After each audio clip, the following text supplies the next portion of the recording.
काल शाकंभरी पौर्णिमा होती. हा व्हिडिओ टाकायला उशीरच झाला. असो, शाकंभरी देवी तिला 100 डोळे म्हणून तिचं नाव शाकंभरी पडलं असं पुराणकथेत सांगितलं आहे.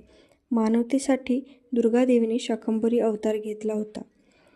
याला आदिशक्तींचे सौम्य रूप देखील म्हटले जाते. देवीचे अकाल आणि गंभीर खाद्य संकटापासून मुक्ती मिळावी यासाठी हा अवतार घेतला होता. एके दिवशी शाकंभरी देवीची पूजा म्हणजे आज शाकंभरी पौर्णिमेच्या दिवशी केली जाते आणि शाकंभरी देवीचा दुसरा अवतार म्हणजे अन्नपूर्णा माता असेही म्हणले जाते. आता माझ्याकडे अन्नपूर्णेची मूर्ती नसल्यामुळे मी तुळजापूरची आई आणि आदिशक्ती माहूरची आई यांची पूजा केली. आणि ज्यावेळेस पूजा करतो त्यावेळेस कुंकुमार्चा करतो आपण, पायापासून डोक्यापर्यंत करायचा. त्यावेळेस आपण हा श्लोक म्हणायचा, अन्नपूर्ण मातेचा श्लोक म्हणायचा.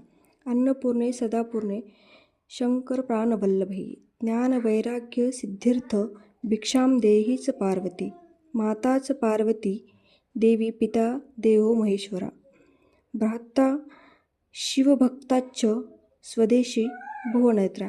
हा मंत्र म्हणत आपण म्हणजे काल नवरात्र शाकंभरी समाप्ती झाली.